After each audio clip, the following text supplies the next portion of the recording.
Alors nous allons voir une fonctionnalité très intéressante introduite avec la Creative Suite 5. C'est en fait le CS Live qui permet en fait d'offrir un espace de modification, consultation et révision en ligne à toutes les applications de la Creative Suite. Il est donc intégré via une palette dans Photoshop CS5. C'est la palette que vous trouvez ici qui s'appelle CS Review. Donc CS Review est un des aspects de CS Live puisque plusieurs fonctionnalités sont offertes avec ces services. Ici, c'est un outil qui permet en fait de travailler en équipe et de montrer son travail pour obtenir des commentaires. Par exemple, si vous travaillez à plusieurs ou bien si vous avez des choses à montrer à votre client à distance, vous allez créer une révision en fait de votre travail. Donc ici, ça va être site JP 2010. On va mettre RC comme Release Candidate et on va ajouter le document actif à la révision, c'est-à-dire on crée une révision et on ajoute l'état du document actuel à la révision. Ça va être en gros une screenshot, une capture de l'état actuel du site web pour que par exemple l'intégrateur puisse apporter des commentaires dessus. On va cliquer sur OK et en fait vous voyez que je vais devoir enregistrer le fichier avant de l'ajouter à la révision et en fait derrière il va être uploadé sur un espace qui est hébergé par acrobat.com, l'outil de consultation Acrobat et de révision PDF en ligne. On va choisir la qualité, on va mettre par exemple réduite pour aller plus vite. On va cliquer afficher en ligne à la fin du téléchargement pour que je puisse vous montrer ce que ça va donner sur le site acrobat.com lorsqu'on est sur son profil. Vous allez voir que c'est plutôt bien fait, plutôt intuitif et ça facilite vraiment grandement le travail en équipe en fait. Il faut par contre que chacune des personnes avec lesquelles vous travaillez utilise évidemment acrobat.com, enfin en tout cas utilise CS Review. Donc là, je vais vous montrer ce que ça donne dans le navigateur. Hop, on l'affiche sur le bon écran. Vous remarquez qu'on est sur une connexion sécurisée en HTTPS et que vous avez un accès vraiment privilégié à vos travaux en ligne. Malheureusement ou heureusement, il va falloir quand même prendre un abonnement payant pour pouvoir avoir beaucoup de fichiers en ligne. Avec l'abonnement de base, vous ne pouvez pas mettre énormément de fichiers en ligne, ce qui fait que c'est plutôt un outil destiné aux professionnels. Donc là, j'ai un outil qui me permet en fait de voir le document avec différents niveaux de zoom, bien entendu. Avec un navigateur, ça me permet de zoomer. Vous voyez qu'ici, j'ai donc une qualité réduite pour l'afficher plus vite, avec une qualité supérieure, on y voit un peu mieux, mais ça permet déjà aux différents protagonistes d'un dossier de prendre connaissance d'un document et de pouvoir apporter des commentaires. Par exemple, je vais cliquer sur ajouter un commentaire et je vais dire par exemple attention à la barre bleue du fond, comment la gérer en CSS.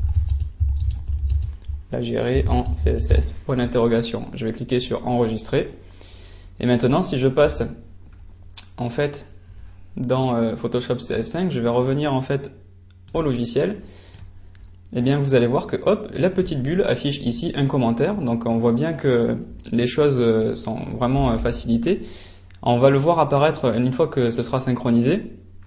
Ce qu'on va faire, c'est cliquer sur commentaire et vous voyez qu'on peut aussi ajouter un commentaire directement dans le logiciel pour que je puisse moi-même ajouter un commentaire ou quelqu'un d'autre qui travaille sur ce PSD pourrait ajouter un commentaire lorsqu'il a son compte d'ouvert.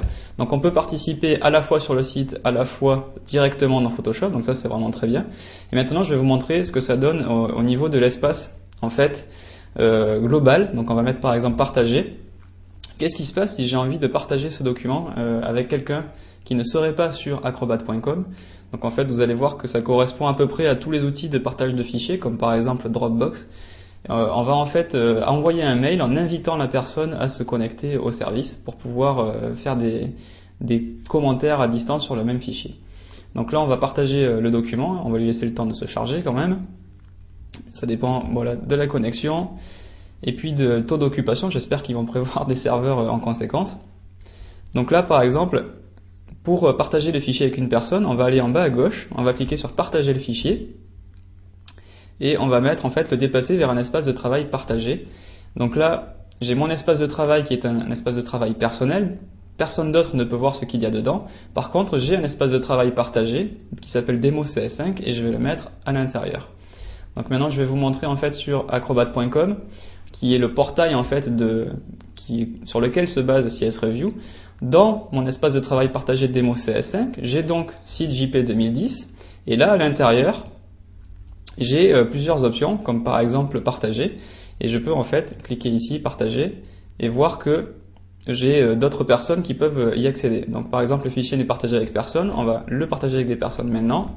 Et là, comme je vous le disais, il suffit en fait d'envoyer des adresses email. Donc on va mettre une adresse email factice pour le moment, donc test@email.com, et vous envoyez un message en disant, ben voilà, par exemple, si c'est l'intégrateur auquel vous voulez poser une question, vous lui envoyez un message en lui disant, voici la maquette, je t'ai laissé un commentaire, etc., etc. Voilà, c'est juste pour l'exemple. Donc effectivement, il va recevoir une invitation et lorsqu'il va se connecter, après avoir cliqué sur partager, il verra la maquette exactement comme vous l'avez vu tout à l'heure, avec le petit commentaire que je lui ai laissé, à savoir attention à la barre bleue du fond, comment la gérer en CSS. Il va se connecter, il pourra cliquer sur répondre et blablabla, il pourra vous répondre et vous dire ben voilà, je vais la gérer comme ça, comme ci, etc., etc.